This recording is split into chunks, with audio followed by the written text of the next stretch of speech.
The obsession with celebrity gossip is not a new phenomenon. Old Hollywood was also full of juicy tabloid tales of stars hooking up, with studio executives manipulating relationships and news agencies spreading sensational headlines worldwide. Hollywood's golden age was just as scandalous, if not more so than today. Here are old Hollywood movies where the stars totally hooked up in real life. Number 1. Cleopatra. The affair that would eventually become the most well-known in Hollywood's history originated on a film set that depicted the most famous romantic entanglement in the world's history. Elizabeth Taylor, married to Eddie Fisher, portrayed the iconic Egyptian queen Cleopatra. In contrast, Richard Burton, who was married to Sybil Williams and often associated with alcohol, played the role of Cleopatra's Roman lover, Mark Antony. Their initial encounter took place during a photo shoot for promotional stills before actual production began. As photographers captured the moment, Burton couldn't help but comment saying, "Has anyone ever told you that you're a beautiful girl?" Initially, the two Hollywood stars had a contentious relationship. Burton, in particular, used derogatory language by referring to Taylor as Miss Tits. Taylor herself reportedly viewed the Welsh actor as brutish and boorish, given the issues with alcohol. However, their hatred didn't persist for long. Their on-screen romance took an unexpected turn. During the filming of their first kiss, director Joseph Mankiewicz found himself repeatedly calling cut because they simply couldn't stop kissing. News of their on-set affair quickly spread, creating a global sensation that Burton amusedly called Le Scandale. The Vatican even weighed in, characterizing their relationship as erotic vagrancy. Eventually, Burton and Taylor divorced their respective spouses and married each other. They went on to divorce, remarry, and divorce again, creating a captivating chapter in Hollywood's romantic history. Number 2. Made for Each Other. During a relatively short span of 5 years, Clark Gable and Carole Lombard epitomized the essence of a charming and glamorous couple. Gable, renowned for his rugged masculinity, graced the screen as a heartthrob in iconic films such as Gone with the Wind and It Happened One Night. Meanwhile, Lombard, a talented screwball comedian, shone as a leading lady, bringing her infectious charisma to classics like My Man Godfrey and 20th Century. The story of Clark Gable and Carole Lombard is so emotionally compelling that Warren G. Harris's influential 1974 work, Gable and Lombard, can, at times, resemble the plot of a made-for-TV movie rather than a straightforward historical account. It was adapted into a film in 1976 featuring James Brolin and Jill Clayburgh. Even though the book contains some speculative elements, ambiguous conversations, and foreboding signs, it manages to immerse the reader in the captivating romance of these two stars while alluding to the real tensions that simmered beneath the surface of their fairy tale relationship. Number 3. Some Like It Hot. During the production of Some Like It Hot, Tony Curtis and Marilyn Monroe engaged in a brief affair, despite Curtis being married to Janet Leigh and Monroe to Arthur Miller. Curtis later shared in a memoir about the making of the film, "When I was in bed with Marilyn, I was never certain, before, during, or after, where her thoughts truly lay. She was a skilled actress who could embody a role and provide what she believed a man desired. I never expected more." Additionally, Curtis mentioned that Monroe was supposedly pregnant with his child, although she unfortunately miscarried shortly afterward. There's a famous and often misinterpreted anecdote from Tony Curtis regarding his affair with Marilyn Monroe. It's a story where he supposedly likened kissing her to kissing Hitler. Some have used this tale to suggest Curtis might be gay, or that Monroe's beauty didn't hold up at close range, depending on their agenda. However, the proper explanation is more straightforward. Curtis was employing sarcasm. His complete response to the question about kissing Monroe was, "What do you think? It was like kissing Hitler." The "what do you think" part is crucial. as Curtis highlighted the absurdity of even asking whether kissing Marilyn Monroe was enjoyable. Number 4. Flesh and the Devil. Greta Garbo and John Gilbert's on-screen chemistry was a testament to their genuine connection off-screen. Despite the silent film era's tendency towards exaggerated acting, the two stars' performances in Flesh and the Devil showcased their restraint and natural charisma. Their relationship blossomed during the film, and they soon became one of Hollywood's most talked-about couples. However, Garbo's reluctance to commit and Gilbert's deep love for her caused strain in their relationship. Although they worked together again in Queen Christina, their dynamic was notably tenser, and their on-screen chemistry had diminished. Garbo's decision to leave Gilbert at the altar had a profound impact on both their personal and professional lives. Gilbert's already strained relationship with MGM head Louis B. Mayer escalated, and Mayer vowed to destroy his career. Gilbert turned to alcohol, and despite the efforts of Garbo and other Hollywood ladies, he passed away at the young age of 40. The tragic circumstances of Gilbert's death were portrayed by the media as a result of a broken heart due to Garbo's refusal to marry him. However, their undeniable on-screen chemistry and genuine affection for each other remain a testament to their talent and love. Number 5. Sabrina. In the 1954 film Sabrina, Humphrey Bogart's character finds himself with Audrey Hepburn's character. However, in real life, Hepburn ended up with her on-screen rival, William Holden.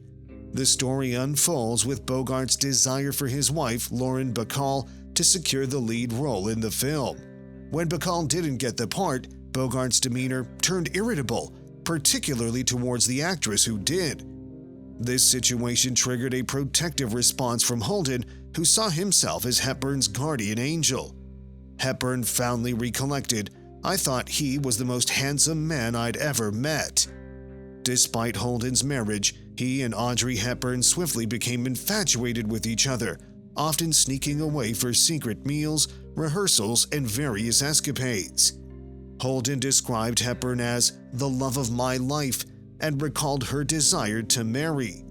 She also longed for children, but Holden had undergone a vasectomy years earlier, making it impossible. Hepburn eventually ended their relationship and married Mel Ferrer shortly afterward. Number 6. Louisa. At 18 years old, Piper Laurie, living with her parents, got her significant break in Alexander Hall's comedy Louisa. Laurie was cast as the daughter of the established actor Ronald Reagan. Reagan had recently divorced his first wife, Jane Wyman, and was casually dating actress Nancy Davis. In her memoir, Learning to Live Out Loud, Laurie initially described Reagan as a perfect gentleman. However, their dynamic significantly changed after he took her on a date. Reagan brought her to his place, prepared a meal, and then had a sexual encounter with her, during which Laurie did not experience climax. Afterward, Reagan advised her to consult a doctor regarding this matter. Following the encounter, Laurie was profoundly disappointed with Reagan's behavior in bed, describing him as a show-off, insensitive, and lacking gentlemanly qualities between the sheets. Despite this personal disappointment, Piper Laurie achieved significant success in her professional life, earning 3 Oscar nominations throughout her impressive 62-year career. Number 7. Cuban Rebel Girls. Cuban Rebel Girls is notable for 3 reasons. It was Errol Flynn's last movie. It's Errol Flynn's worst movie. The 48-year-old Flynn was hooking up with his co-star, 15-year-old Beverly Adland. Characterizing Flynn's intense attraction to younger individuals would be a severe understatement, with an emphasis on the disturbing nature of it. Flynn first noticed Adland at the Warner lot while she was employed as a chorus girl in Marjorie Morningstar. Reportedly, he believed she was 18 when he evaluated her for a role, marking her virginity loss. Whether or not he was aware of her age, He knew it when he brought her to Cuba to star alongside him in the pro-revolutionary pseudo-drama Cuban Rebel Girls, a project Flynn both authored and financially supported. During the filming, the two lived together, and once the shoot was completed, they embarked on a vacation to Africa.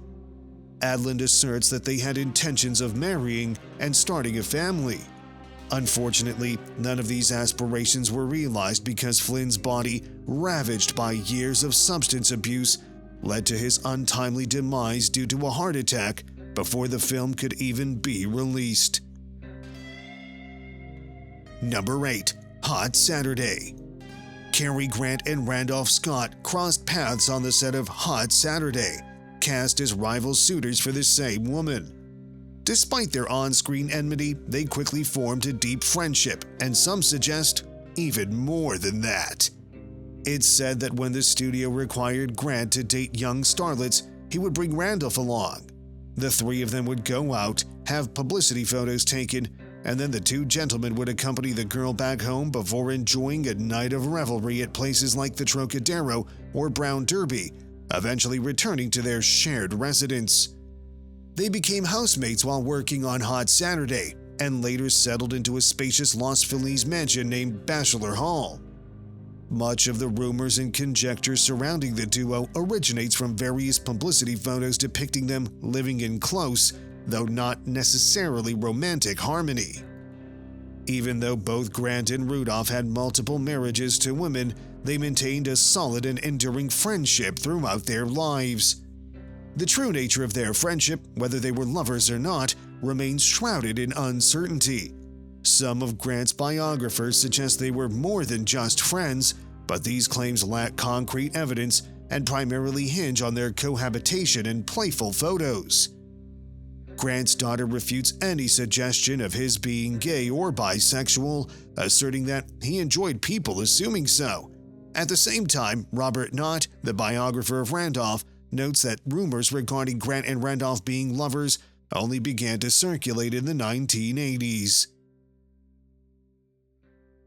Number 9. Woman of the Year. The initial meeting between Katharine Hepburn and Spencer Tracy occurred over lunch to discuss their roles in the forthcoming film Woman of the Year. While she would later deny it, the legend goes that Hepburn's first words to the man who would become her on- and off-screen partner for the next 25 years were, "Mr. Tracy, I believe I'm too tall for you." This allegedly prompted director George Stevens to playfully remark, "Don't worry, dear, he'll bring you down to his level." Whether fact or fiction, the exchange symbolizes the bold, flirtatious, occasionally contentious bond that blossomed into one of Hollywood's most legendary love affairs. It was indeed an affair, given that Tracy was married then, a status that remained unchanged until his passing, and he constantly feared his wife discovering his relationship with Hepburn. They maintained the pretense of rehearsing by having lunches in their dressing rooms during their MGM days, a practice that persisted even when they weren't working on a film together. Following Woman of the Year, they starred in 8 more movies together. Despite their frequent associations with other individuals, they never ceased the affair that began with a light-hearted jest. Number 10. Dance Fools Dance. Joan Crawford and Clark Gable had an undeniable on-screen chemistry that was celebrated during their time. They starred in 8 films together, spanning various genres, including musicals, romantic comedies, action-adventure, and gangster crime films, making them a box office sensation during the 1930s. Despite the success of their on-screen romance, their off-screen relationship remained a secret for over 2 decades. Even after learning about their extramarital affair, MGM executive Louis B. Mayer initially refused to cast Gable alongside Crawford in Letty Linton. However, he eventually relented due to public demand, but with the strict condition that their off-screen relationship remained discreet. The fact that they couldn't openly display their affection for each other in public contributed to the intensity of their on-screen romances. Their final collaboration in the 1940 film Strange Cargo is arguably their most impressive work together. Despite their undeniable chemistry, audiences had grown weary of their pairing by the time of their final collaboration. Nevertheless, the allure of their forbidden love off-screen undoubtedly contributed to one of Hollywood's most iconic on-screen couples of the 20th century. Number 11. Days of Thunder. Tom Cruise and Nicole Kidman, two Hollywood icons, graced the silver screen together in the 1990 film Days of Thunder. In this high-octane drama, Cruise assumed the role of the audacious race car driver Cole Trickle, captivating audiences with his daring antics on the racetrack. Kidman, meanwhile, portrayed the character of Dr. Claire Lewinsky, a compassionate physician who tends to Trickle after a harrowing car accident. Their on-screen chemistry was undeniable, setting the stage for a real-life love story. Beyond their cinematic collaboration, Cruise and Kidman's personal lives became intertwined as well. The year 1990 marked the beginning of their off-screen romance, culminating in a decade-long marriage that lasted until 2001. During their union, they welcomed two children into their family, Isabella Jane, born in 1992, and Connor Anthony, born in 1995, became the center of their world, solidifying their roles as not only acclaimed actors, but also devoted parents. Number 12. Too Many Girls. Lucille Ball and Desi Arnaz are arguably one of the most iconic couples in Hollywood history.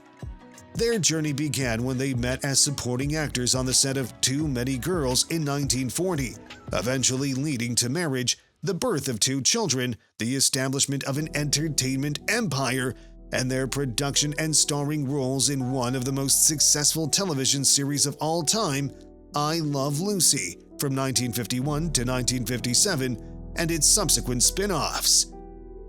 From the very start, they exuded an undeniable charm on screen. This charm was beamed into households every week with the enduring I Love Lucy TV series. Ball expertly portrayed the quirky and, at times, exasperating Lucy, while Arnaz embodied the laid-back and rational Ricky.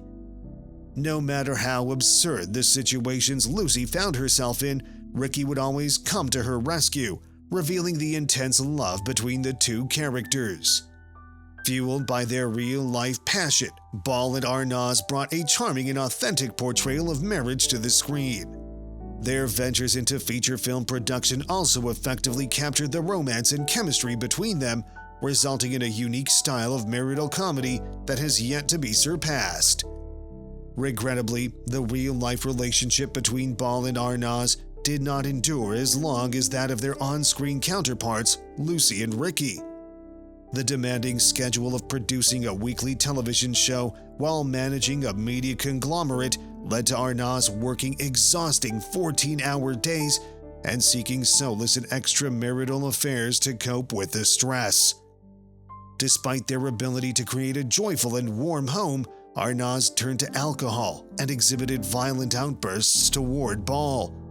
Their marriage ended in divorce in 1960, but the cherished memories of their earlier, happier years remain preserved on film through the beautiful work they created together. Number 13. The Marrying Man. During the early 90s, Kim Basinger and Alec Baldwin were a well-known Hollywood couple both on and off the screen. Their initial encounter on the set of The Marrying Man in 1991 ignited immediate sparks, and they soon became romantically involved. However, it was in the 1994 remake of The Getaway that their love story was vividly captured on film. This gritty, sensually charged thriller showcased the intense attraction and sexual chemistry between the two stars, seamlessly weaving into the plot and character development. While they both pursued separate film projects, neither found a co-star who could match the unique chemistry they shared. Privately, the couple was deeply in love and chose to marry after completing The Getaway. They had a daughter together and lived in marital happiness until 7 years into their marriage, when they announced irreconcilable differences, leading to their divorce in 2001. Since the divorce, the couple has been entangled in a bitter custody battle.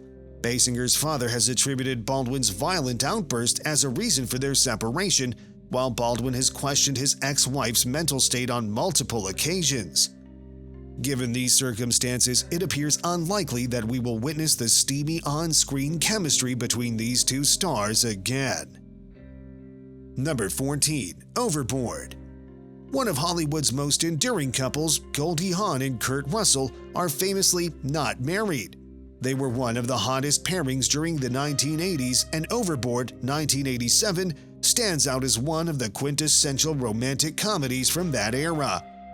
This film seamlessly blends laugh-out-loud comedy with a tender and realistic portrayal of a relationship. The chemistry between the two stars is evident right from the opening sequence, where Hahn's character initially despises Russell. A palpable sensuality runs throughout the narrative, and the charged performances by both actors reveal the authentic nature of their relationship, adding to the film's success. Their enduring relationship has spanned 28 years, during which they have raised 4 children, including fellow actors Oliver and Kate Hudson from Hahn's second marriage. Their love story originated on the set of Swing Shift in 1984, marking a reunion after their initial meeting with the group The One and Only Original Family Band back in 1968. While Swing Shift might not be considered a cinematic masterpiece, it did reveal the budding romance between these stars, showcasing a genuine chemistry between them. Off-screen, Hahn and Russell have consistently expressed that they've never felt the need to formalize their relationship through marriage.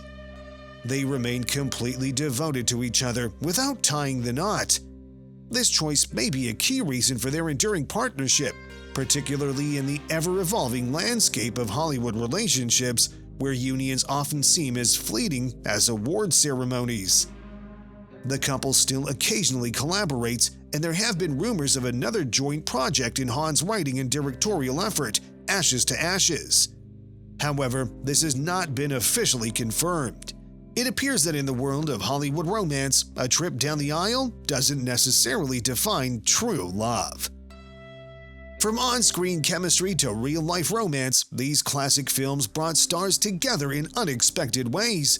If you enjoyed this trip down memory lane, don't forget to like, subscribe, and hit that notification bell for more captivating stories from Hollywood's past. Until next time, keep the magic of old Hollywood alive.